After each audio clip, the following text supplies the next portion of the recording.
À New York, en 1903, le pistolero Thomas Keller est impliqué dans une violente fusillade avec un gang. Son frère, Robert, assiste, choqué, au meurtre d'un homme par Thomas, avant de réaliser que la victime est un Rockefeller. Un autre voyou tire et les flammes enveloppent Robert. Thomas tue le tireur d'une balle dans la tête, mais pas avant que la moitié du visage de Robert ait été brûlé.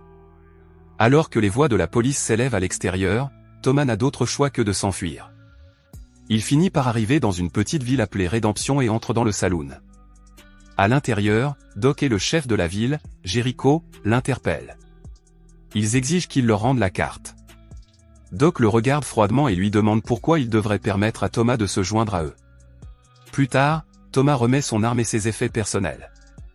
Jericho le baptise, le met sur la potence et le pend devant les habitants de la ville. Le photographe Ben immortalise ce moment en photographiant Thomas dans un cercueil avec le shérif Lynn avant que le corps ne soit emporté. Peu après, Talia, une habitante de la ville, se rend sur la tombe de Thomas avec un inconnu. Une simple croix en bois marque l'emplacement. La femme arrache l'avis de recherche cloué dessus. Pendant ce temps, Val arrive en ville avec sa fille Gracie et se rend immédiatement au saloon à la recherche de Thomas. Ben lui dit que Thomas est mort, pendu pour meurtre. Après leur départ, Ben dit à Bella que la femme cherchait Thomas. Alarmée, Bella se précipite pour informer son père, Jericho. Au cimetière, les hommes déterrent le cercueil de Thomas. À l'intérieur, il n'y a pas de corps, mais seulement une tête de coyote décapitée. Ailleurs, Thomas, toujours en vie, parle au shérif Lynn. Bella fait irruption, rapportant qu'une femme blonde avec un accent du Nord est arrivée avec un enfant, demandant à le voir. Selon leurs règles, il doit rester caché jusqu'à ce que les menaces soient éliminées. Peu de temps après, le cortège arrive en ville. Plusieurs hommes entrent dans le saloon, menés par nul autre que Robert, le frère balafré de Thomas. Robert se dirige directement vers la table de Jericho et demande où il cache sa femme, Val. Il avait déjà repéré son cheval dans l'écurie. Jericho rit légèrement et dit que Robert est libre de récupérer ses affaires. Mais en ce qui concerne Val, elle n'est pas là. Robert demande également où se trouve Thomas. Jericho insiste sur le fait que Thomas est mort, pendu pour meurtre. Puis l'un des hommes de Robert, l'étranger, sort la tête de coyote du sac et la pose sur la table. Robert sourit, disant qu'il connaît la vérité. La ville est pleine de criminels recherchés qui se font passer pour morts. S'il les arrête tous, il deviendra riche. Thomas seul a une prime de $100 000 sur sa tête, la plus élevée jamais offerte. En infériorité numérique, Jericho ordonne à Robert de partir. Mais dès que Robert sort, ses hommes déclenchent une pluie de balles dans le saloon. Les habitants de la ville se précipitent pour s'armer et riposter depuis les fenêtres et les portes. Au milieu du chaos, Ben, le légendaire pistolero d'autrefois, s'accroupit silencieusement dans un coin, refusant de sortir son arme.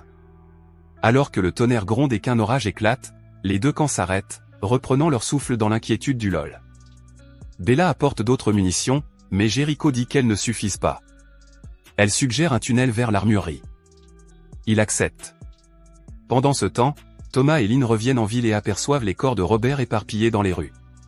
Se déplaçant comme des ombres, ils abattent silencieusement quelques hommes avant de se faufiler à l'intérieur.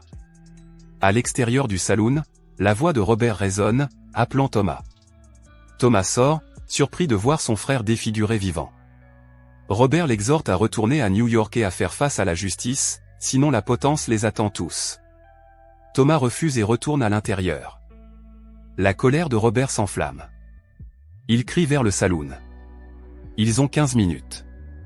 Soit ils partent immédiatement, soit ils restent et meurent. Thomas dit à ses compagnons de partir. Aucun d'entre eux ne lui doit quoi que ce soit et il n'y a aucune raison de mourir cette nuit. À sa grande surprise, chacun d'entre eux reste. Ils sont tous des criminels recherchés. Ils n'ont nulle part où aller. Thomas se tourne vers Val, lui demandant des réponses sur Robert et la raison de sa présence. Val explique qu'après que Robert ait survécu à ses brûlures, les Rockefeller ont cherché à se venger. Ils ont conclu un accord. Si Robert livrait Thomas vivant, il le rendrait riche. Val voyage avec lui, puis lui vole son cheval pour arriver en ville avant lui et avertir Thomas. Il le prévient à nouveau. On ne peut pas faire confiance à Robert.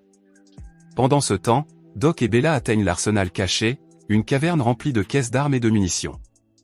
De retour en ville, sous le commandement de Robert, ceux qui ne sont pas disposés à rester sortent du saloon. Mais avant qu'ils n'atteignent la sécurité, Robert aboie un ordre. Ces hommes les abattent de sang-froid. Les coups de fusil s'estompent, remplacés par le cliquetis constant de la pluie sur les toits. C'est alors que Jericho et Bella font irruption, traînant des caisses de fusils et des boîtes de munitions. Jericho ne perd pas de temps et arme les habitants de la ville avec des armes qu'il croyait perdues depuis longtemps. Marie s'approche de Ben et lui tend son ancien équipement.